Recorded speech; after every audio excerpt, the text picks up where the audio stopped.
आज हम पढ़ेंगे उद्योग और व्यापार। उत्तर वैदिक कालीन जो परिवर्तन हुए थे वो पढ़ रहे हैं। ऋग्वेद के और पूर्व वैदिक कालीन दोनों एक ही हैं, उसके अंदर सारे हमने पढ़ लिए हैं। और इससे पहले हमने पढ़ा था, क्या पढ़ा था? फसल पढ़ा था, आर्थिक जीवन पढ़ा था, और विवाह पढ़े थे, और संस्कार पढ़ा था। आपको पता है, इससे पहले जो वीडियो बनाया था मैंने, उसके अंदर मैंने आपको सारा बताया था कि उसके अंदर ये हमने पढ़े थे। तो विवाह के जो प्रकार पढ़े थे ना, हमने 8 प्रकार पढ़े थे। वो आसवालाइन ग्रह सूत्रों के अनुसार थे, जबकि स्मृति और धर्मशास्त्रों में भी 8 प्रकार ही बताए थे। तो वो सारे 8 प्रकार तब मैं बता नहीं सकती, क्योंकि वीडियो बड़ा हो जाएगा। अगर मेरा वीडियो नहीं देखा तो वो देख लेना। इसके बाद जब इससे पहले मेरे पहले फिर पढ़े थे 16 संस्कार। 16 संस्कारों का सर्वप्रथम विवरण कहाँ मिला था हमें? सर्वप्रथम ग्रह सूत्रों में मिला। थोड़ा सा मैंने सोचा कि एक बार रिपीट करा लूँ तो आपको याद रह जाएगा। गौतम धर्म सूत्र है ना, उसके अंदर 16 संस्कारों का जो वर्णन है ना, वो 48 यानी 48 बताए हुए हैं। जबकि व्याख्यानस धर्म सूत्र में 18 संस्कार बताए हुए हैं। और सभी को क्या बताए थे? इम्पोर्टेंट 18 ही थे। उसमें से आपको याद कौन कौन से करने थे? पुष्पन था, सीमोन्तपन था, और निष्कर्मण मैंने बताया था, नामकरण बताया था, इम्पोर्टेंट कर्णवेद भी बताया था, एक उपनयन था, और विवाह में जो कौन कौन सी 3 रस्में आती वो भी बताया था, और समावर्तन और केशांत, ये सारे मैंने पढ़ाए तो थे। और उपनयन संस्कार केवल किसके लिए होते थे? द्विजों के लिए होते थे, जिसके अंदर शूद्र शामिल नहीं थे। तो ये मैंने पढ़ाया था कर। और कुछ कृषि का भी पढ़ाया था, आर्थिक जीवन में जैसे फसलों का पढ़ाया था। जैसे कि उत्तर वैदिक काल में कौन सी फसल थी? यव को किसे कहा जाता था? जौ को कहा जाता था, तो वो थी। और उत्तर वैदिक काल के बाद जब सॉरी ऋग्वेद काल में यव थी, जिसे जौ कहा गया था। और उत्तर वैदिक काल में कौन कौन सी फसलें अनिवार्य हो गई थी? गेहूं और धान थी ना, वो फसलों का जो प्रचलन हो गया था। और चावल का उल्लेख हमें कहाँ मिला था? यजुर्वेद में मिला था, जिसे क्या कहा गया था? व्रीहि कहा गया था। वो सब उत्तर वैदिक काल में थे। लेकिन ऋग्वेद काल या पूर्व वैदिक काल में चावल का कहीं उल्लेख नहीं है, कहीं उसके उपयोग के वर्णन नहीं मिलता। क्योंकि आर्यों का जब विस्तार मैंने आपको पढ़ाया था ना, यहाँ से जब भारत का मैप बता के बताया था कि आर्य पहले यहाँ थे, फिर ब्रह्म ऋषि देश आ गए, फिर मध्य देश आ गए, फिर पूर्व भारत में गए थे। और जहाँ पूर्व भारत में नर्मदा और गंडक नदी को क्या कहा गया था ऋग्वेद में? सदा, सॉरी उत्तर वैदिक काल में सदा नीरा कहा गया, क्योंकि हिमालय के अंदर थी और वहां तक आर्यों का प्रसार हो गया था, यानी विस्तार हो गया था। जब मैंने ऋग्वेद काल में आर्यों का जब विस्तार और स्थान बताया था ना, वहाँ आपको पूरा मैप से भी बताया हुआ है। थोड़ा सा मैंने सोचा एक बार रिवीजन करा लूँ थोड़ा सा। और अथर्ववेद क्यों इंपॉर्टेंट है? अथर्ववेद के अंदर किस किस का वर्णन मिलता है? अथर्ववेद में नहरों का उल्लेख मिलता है ना, इसलिए मैंने वहाँ बताया था आपको। और अब पढ़ेंगे आज हम उद्योग और व्यापार। थोड़ा सा रिवीजन किया, पूरा तो किया नहीं। अगर आप पूरा वीडियो देखे होगे तो समझ में आ जाएगा क्या क्या इंपॉर्टेंट वहाँ था। और अभी हम देखेंगे पुरुष उद्योग व्यापार देखेंगे, उसके बाद देखेंगे मर्दवाण, जिसके अंदर 3-4 प्रकार है, वो देख लेंगे। फिर हो सका तो धार्मिक व्यवस्था भी स्टार्ट कर लेंगे, नहीं हो सका तो देखते हैं। तो पुरुष मेद है ना, उसके अंदर शिल्प उद्योग यानी कि उद्योग का वर्णन है, किसके अंदर है? पुरुष मेद में। और ऐत्रेयन ब्राह्मण है ना, इसके अंदर श्रेष्ठी या श्रेष्ठी को क्या कहा गया? श्रेणी। श्रेणी शब्द का भी वर्णन कहाँ मिलता है? ऐत्रेयन ब्राह्मण में मिलता है, जिसे क्या कहा गया? ये व्यापारियों के प्रधान था, व्यापारियों के प्रधान को ही श्रेणी कहा गया। जो व्यापारिक श्रेणी होती है ना, उद्योग एक संगठन होता है, उसको क्या कहा गया था? श्रेणी। और यही जो ऐत्रेयन ब्राह्मण है ना, ऐत्रेयन ब्राह्मण में ही 4 वर्णों के कर्तव्य का उल्लेख है। ये साथ मैंने नेक्स्ट में पढ़ाया था, वापस अब लिखा रही हूँ, क्योंकि ये इंपॉर्टेंट है, कई बार परीक्षा में आया हुआ है। तो ऐत्रेयन ब्राह्मण में 4 कर्तव्यों का उल्लेख है। और वर्णों को जो आपको जब मैंने ऋग्वेद काल या पूर्व वैदिक पढ़ाया था, तो वर्ण व्यवस्था थी ना, वो ऋग्वेद में 10वें मंडल में शुरुआती दौर थी। और विराट पुरुष से 4 वर्णों का जो उल्लेख वहाँ बताया गया था। लेकिन स्पष्ट रूप से स्थायी रूप से जो ये स्थापित हुई थी, ये उत्तर वैदिक काल में हुई थी 4 वर्ण व्यवस्था। तो ये ऐत्रेयन ब्राह्मण है ना, ये किसका ब्राह्मण ग्रंथ है आपको पता है? ऐत्रेयन ब्राह्मण ऋग्वेद का ब्राह्मण ग्रंथ है। ऐत्रेयन और कौशिकी, ये दो को जो है ना, ये ऋग्वेद के ब्राह्मण ग्रंथ है, याद रखना, ये कई बार एग्जाम में आया हुआ है। और शतपथ ब्राह्मण में वैश्यों को क्या कहा गया? अनस्य बलिकृत। और ये मैंने नेक्स्ट में अगर पढ़ा है, वो अनस्य बलिकृत का अर्थ क्या है, तो ये भी आप देख लेना वापस से, अगर मेरे पीछे वीडियो नहीं देखा हो तो मैंने प्ले लिस्ट बनाई हुई है। और इसी जो शतपथ ब्राह्मण है ना, इसी के अंदर महाजनी प्रथा का भी वर्णन है। महाजनी प्रथा का प्रथम बार उल्लेख यहाँ मिला है, कहाँ मिला है? शतपथ ब्राह्मण में। और इसी में प्रथम बार में प्रयोग हुआ। और इसी में कुछ ही दिन यानी सूदकोर का भी वर्णन किसके अंदर है? शतपथ ब्राह्मण में।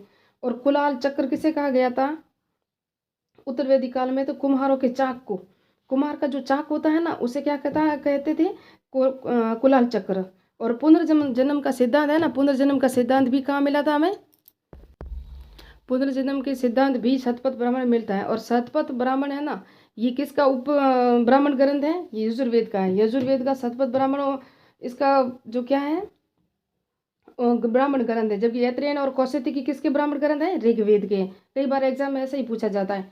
और तैत्तिरीय संहिता, तैत्तिरीय संहिता में ये देखेंगे हम तो तैत्तिरीय संहिता जल प्लावन और आर्यों के स्थान का वर्णन है। जब मैंने इसलिए बताया था आपको कि नर्मदा और गंडक नदी है ना, गंडक नदी जिसे सदा नीरा कहता है, इसका भी वर्णन हमें उत्तर वैदिक काल में तैत्तिरीय संहिता मिलता है। लेकिन ये गंडक नदी और नर्मदा का वर्णन है ना, जब हम ऋग्वेद काल या पूर्व वैदिक काल पढ़ा था वहाँ इसका वर्णन नहीं था, क्योंकि वहाँ आर्यों का विस्तार ही नहीं था।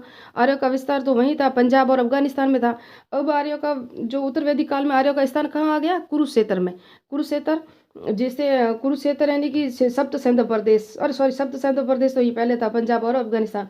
ये गंगा दोआब क्षेत्र का, गंगा दोआब क्षेत्र है ना, उसे कुरुक्षेत्र कहा गया, जहाँ आर्यों का उत्तर वैदिक काल में विस्तार हो गया था, जब युद्ध हुए होंगे या किस खेती के लिए हुआ होगा।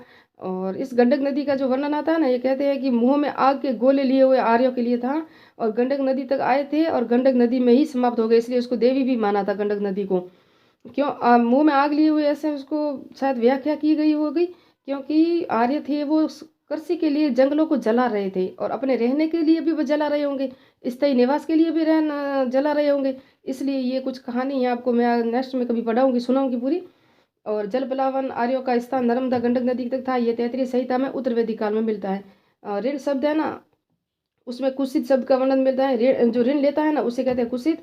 और अन्न ही ब्रह्म आए, ये भी वर्णन तैत्तिरीय संहिता में मिलता है। और महिषदास कौन थे? तैत्तिरीय संहिता के लेखक थे महिषदास। महिषदास क्यों थे? महिषदास की जो माँ थी ना, वो इत्रा वंश की थी, इत्रा वंश की थी, या इत्रा नाम से कोई ऐसी थी, इसलिए उन्होंने तैत्तिरीय संहिता लिखा था। महिषदास थे।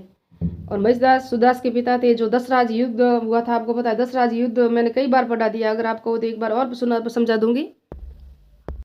ये थोड़ा सा इंपॉर्टेंट रह गया। अथर्ववेद, अथर्ववेद में चांदी का उल्लेख है, और माँ पृथ्वी को क्या कहा गया? माता को माता कहा गया। अथर्ववेद में नहरों का भी उल्लेख है।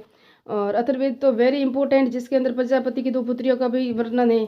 और अथर्ववेद में और बहुत सी जानकारी, जब मैं वेद पढ़ाऊंगी ना, वेद जिसके अंदर ऋग्वेद होगा, ऋग्वेद के ओम ब्राह्मण ग्रंथ कौन है, इसके अनेक ग्रंथ कौन से हैं, और ऋग्वेद में किस किस का उल्लेख है, सामवेद में किसका उल्लेख है, अथर्ववेद में, ये सबसे बाद में लिखा गया था। अथर्ववेद है ना, ये भी याद रखना, सबसे बाद में लिखा गया था। अब हम पढ़ेंगे मुद्रा के, जो जैसे कि चांदी की मुद्रा का उल्लेख है, तो निष्क क्या था, और सतनाम क्या था, कौन कौन सी मुद्राएं थी जो उत्तर वैदिक काल में थी, अभी पढ़ते हैं। अब हम पढ़ रहे हैं ना, ये आप देखोगे तो उत्तर वैदिक काल परिवर्तन है ना, इसके अंदर पढ़ेंगे उत्तर वैदिक काल के जो मैंने कहा मुद्रा। मुद्रा के अंदर हम कौन कौन से पढ़ते हैं? निष्क है, सतनाम है, वाद है, कृशाल है, माप की इकाइयाँ हैं।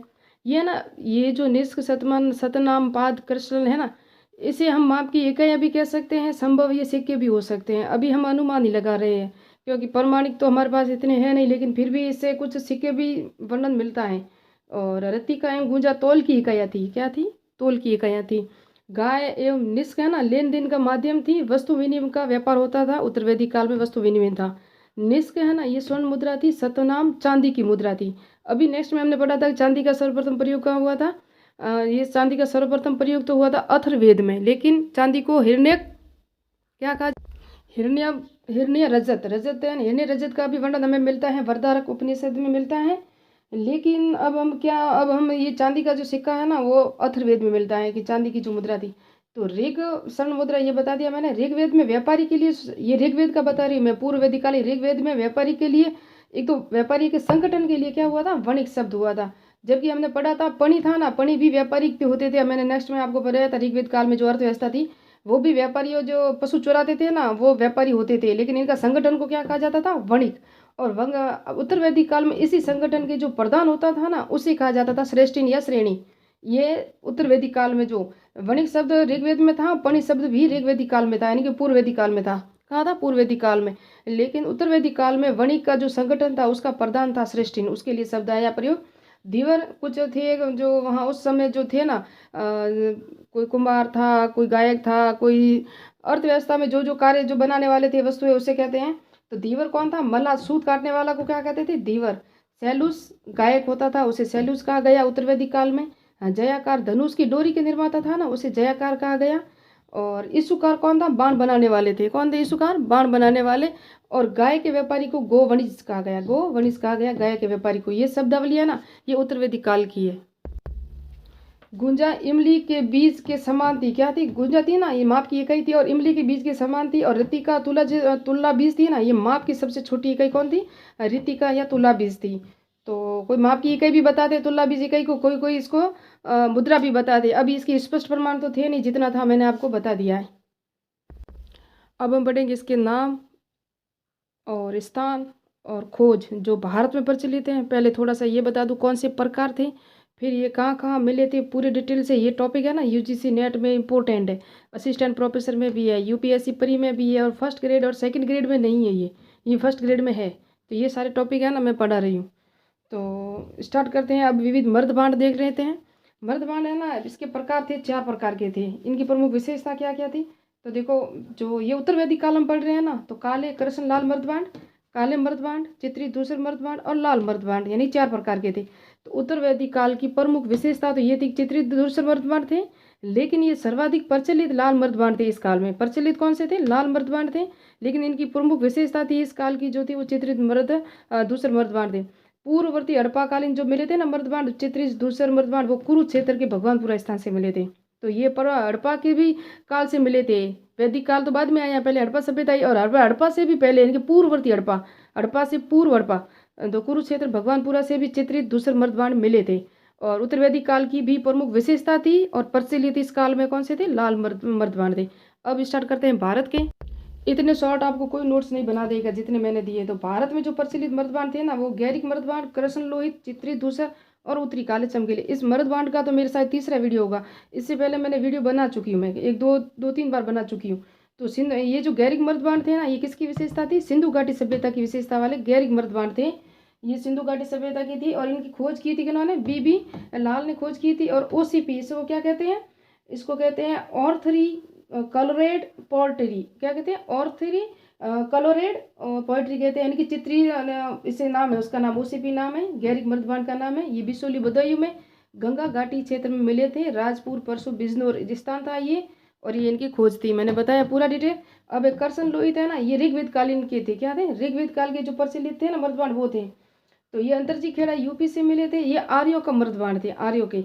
और इसका नाम है BRW, यानी कि black and white, sorry black and white मर्दबाण है ना, उसे क्या कहते हैं? ब्लैक एंड वाइट मर्दबाण है ना, लाल काले मर्दबाण कहते हैं उसको। और ये इसको अथर्ववेद में कृष्ण लोहित कहा गया है। किसके अंदर? अथर्ववेद में इनको कृष्ण लोहित कहा गया है। और अथर्ववेद में कृष्ण लोहित का है। आर्यों के मर्दबाण है, ये मैंने पूरा डिटेल से बता दिया।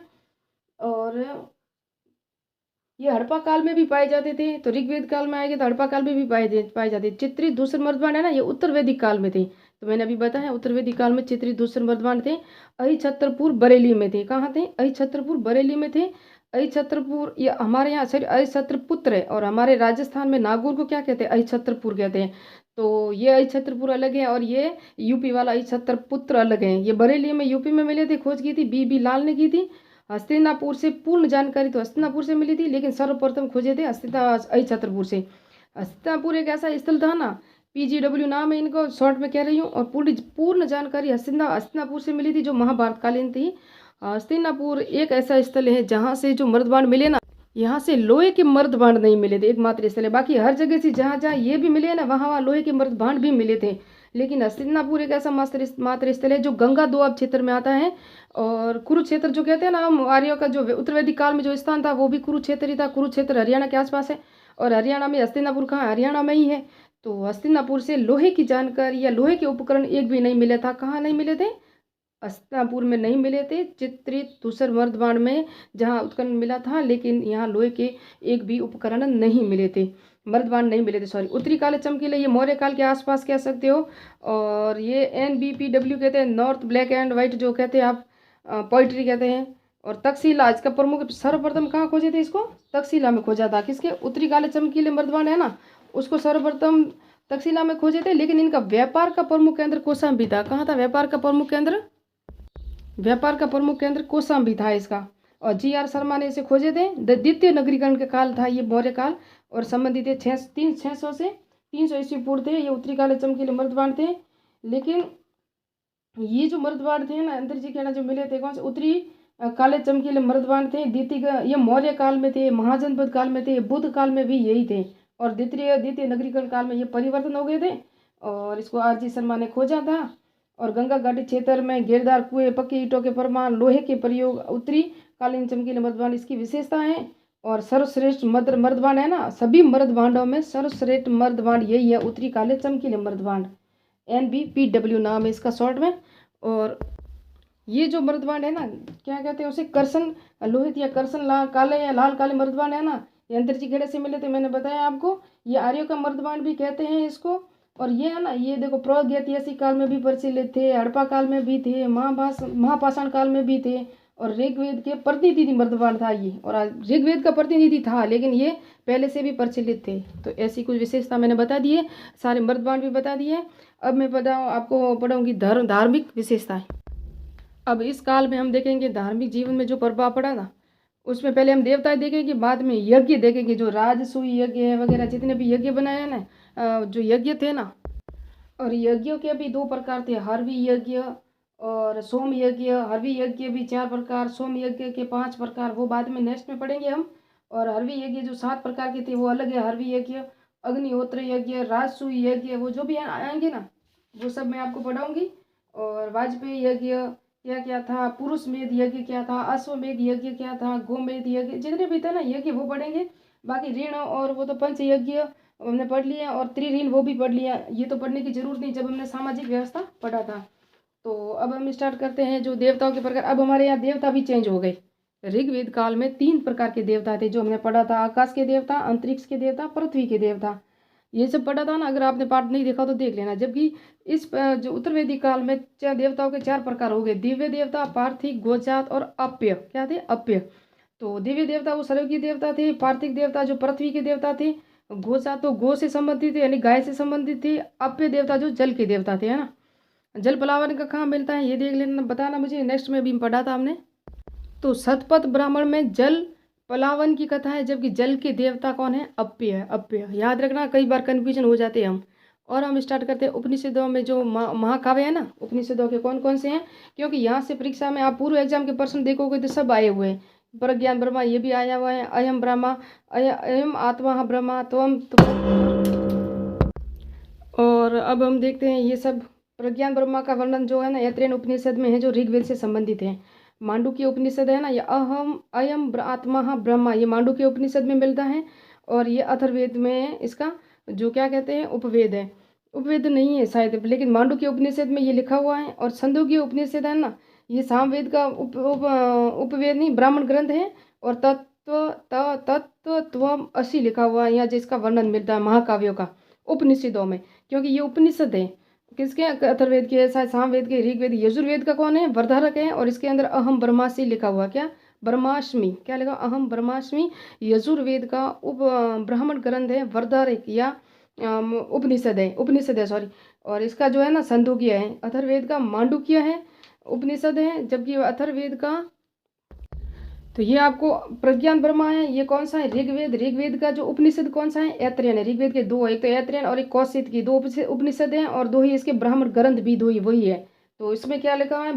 प्रज्ञान ब्रह्मा, यानी कि ये महाकाव्य है। उसके बाद मांडुक्य उपनिषद, ये अथर्ववेद का उपनिषद है, और अथर्ववेद का उपनिषद भी यही है। और इसका जो है ना वो ब्राह्मण ग्रंथ कौन सा है अथर्ववेद का? गोपथ है, याद रखना।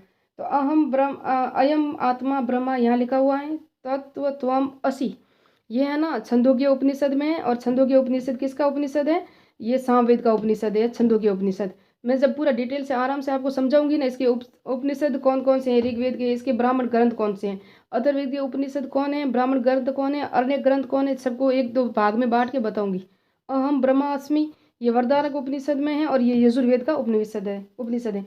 इंद्र और अग्नि का महत्व है ना ऋग्वेद काल में बहुत था इनका, लेकिन अब उत्तरवेदी काल में इसका महत्व कम हो गया। किसका? इंद्र और अग्नि का।